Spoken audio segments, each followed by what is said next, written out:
আমার ছেলেকে 2টা গুলি করা হয়েছে, একটা গলায় একটা বুকের পিছনে। গুলি লেগেছিল, ওখানেই মারা গেছিল। আমার একটা ভাই যাওয়ার জন্য আমাদের পুরো পরিবারটা ধ্বংস হয়ে গেছে। আমার সন্তান গুলি গায়ে মনে পড়ছে, 3টা গুলি লাগছে আমার বলার মাথার বিন্দে।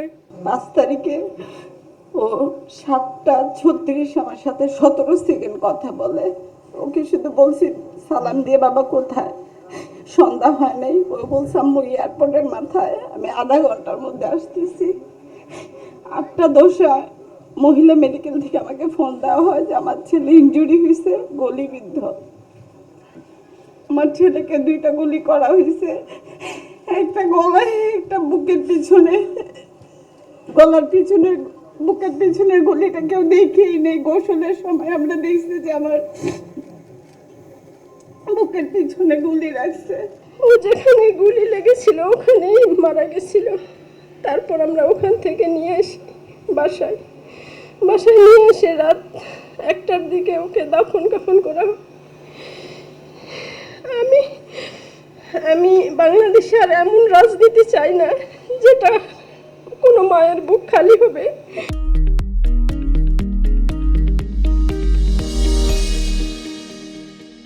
মা বিজয় হয়েছে, আমার আর কোনো কষ্ট হবো না, তোমার বাসায় কাজ করা লাগবো না। মা মা আমরা সুখে এখন খামো। মা ছোট থাকতে বাপ মারা গেছে, 5 বছরে তুই আমার পোলাহান, আমি বাসায় কাজ করে আমার পোলাহান দিয়ে মানুষ করছিলাম। 3টা পোলাহান, এই পোলা আসুরের রাজার নামাজ পড়ে আমার পোলা বাইরে গেছে। আমার পোলা আমাকে বউ গায়, মা আপনার সন্তান ফোনও ধরে না, বাসায় হয় না, আপনি যান। আমি আমার বড় বউ মিলা থানার পিছনে গেছি, যাইতারি না, আগুন দাও দাও করে চলে। বড় পোলারে ফোন দেয়া আইতে গেছি যে তার ভাই কই, কয় মা ওই যে আমার ভাই, কয় মা পিছনে খাড়া রয়েছে, আমার লগে কথা কইয়া আমার পোলাই গেছে, যায় 5টা মিনিটে হয় নাই।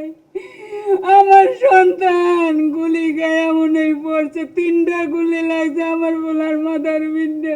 আমার ওই ছেলেটা ছাড়া আমার আর কিছুই নাই বাবা, আমি তোমার কাছে বিচার চাই।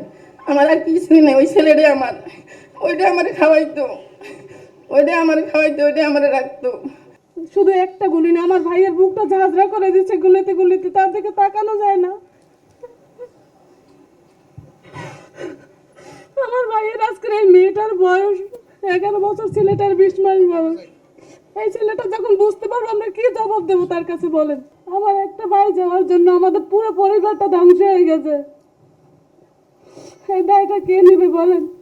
এই বাচ্চা দুটো যখন জিজ্ঞেস করবো যে আমার বাবা কি ক্ষতি করছিল, বলো কি জবাব দেবো আমরা?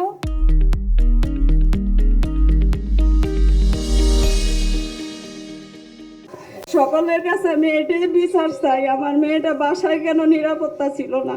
এই চিত্রটা ও নিজের ফেসবুকে নিজে আঁকছে, এই যে মারা যাওয়ার আগে দিয়ে। ওর ইচ্ছা ছিল বড় হয়ে ও ডাক্তার হবে। ও ছোট থেকে প্লে ভর্তি করাইছি, তখন থেকে ওর ক্লাস 7 পর্যন্ত চাঁদপুরে ও রুল 1 ছিল। ওর রুল 1 কেউ নিতে পারেনি। এইটা এসে ঢাকায় ভর্তি হয়েছে মাইলস্টোন স্কুল অ্যান্ড কলেজে। এবার 10ম শ্রেণীতে আমার মেয়ে পড়ে। মগজটা বের হয়ে গেছে, মগজ আর রক্ত, আমি আর কিছু দেখি না আমার মেয়ে। আমি যখন আমার ছেলেকে ফোন করলাম, আব্বু ঢাকার অবস্থা তো অনেক খারাপ, তো তুমি চলে আসো। উনি আমাকে বলছে আব্বু দেখো এই উত্তরাতে আমার সামনে 7 জন ভাইরা শহীদ হয়েছে। আমার বুকে তো মানাইতেছে না, আমি মানতে পারতেছি না, আমি কি করে যাব। তো উনি বলছে আমি সেভ করে চলতেছি, কি করবো, বাসায় গেলে পুলিশে ধরে নিয়ে আনে। তো আমরা মিটিং মিছিল থাকলে একটু নিরাপদে থাকি, কিন্তু বাসায় যাইলে তো পুলিশে নিয়ে গেলে হয়তো উনি বেঁচে যেত, কিন্তু ওনার যে শহীদি মত আল্লাহ কবুল করেছে। আমার ছেলেই হয়েছে, শহীদ হয়েছে, আমি কার কাছে বিচার পাবো? কে আমার এই উত্তর দিবে প্রশ্নের? আর কত মা বোনের সন্তান এভাবে জ্বলে যাবে? কত বুক খালি হবে? দেশে কি কখনো শান্তি আসবে না?